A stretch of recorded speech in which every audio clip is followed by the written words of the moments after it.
Today we have the Fairywill Children's Toothbrush. It is in the pink color.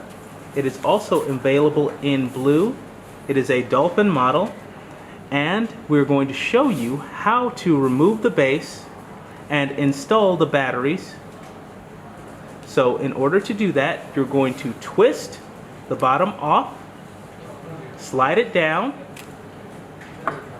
then you are going to unscrew the backing safety plate and remove it.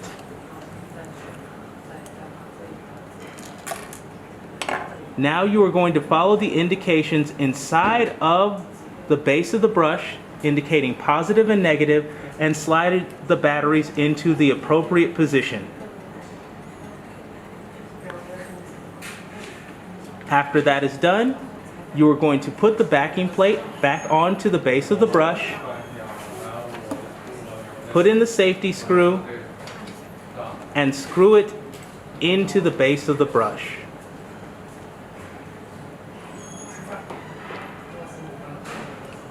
Slide the pink body back onto the Dolphin brush, twist it into position, and now you're ready for brushing.